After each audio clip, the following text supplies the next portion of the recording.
welcome. My name is Rebecca from Laugh So Create. I wanted to hop on here and talk to you guys about the needles.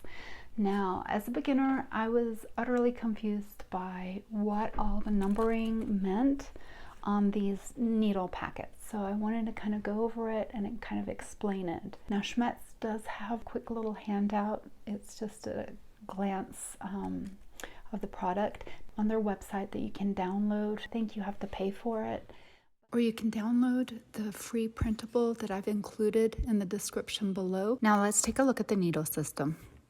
The 130-705, I don't know if you guys can see it, yeah, down here with the H on that. Forever I was wondering what that was, and it just means that these needles have a flat side to it. So you'll notice when you put it into your sewing machine that it has a flat side, and depending on what sewing machine you're using, it has to face a particular way. But it basically means that these needles are made for domestic use only. And so that's all that 130-705H means.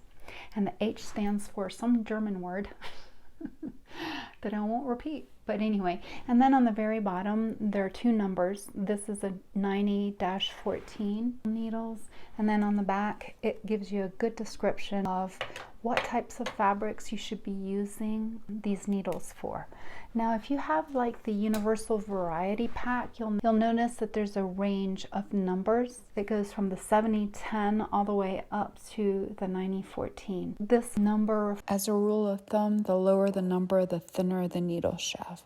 So a 70-10 needle are made to sew through fine, lightweight fabrics like chiffon, satin, and organza. And the 80-12 is more appropriate to sew lightweight fabrics like lawn and georgette. The 90-14 needles are great when you are using medium weight fabrics like poplin, muslin, quilting cotton. Choose needle size according to the thread thickness and needle type according to fabric application. With heavier duty fabric, you're going to be using a heavier duty thread, and therefore you're going to want to go with a higher number like the 90-14.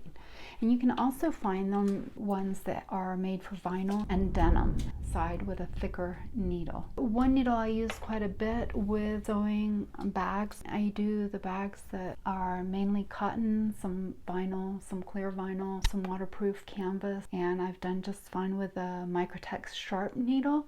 So you'll want to experiment based on your sewing machine, see what products you're going to be sewing with. Just like to keep some on hand because you never know when you're going to need to change out your needles. Your needles should be changed out every 6 to 8 hours of machine work. So I know that's hard to keep track of. If any of you guys have a tip on how you're tracking your sewing time, drop it in the comments below and share it with our sewing community.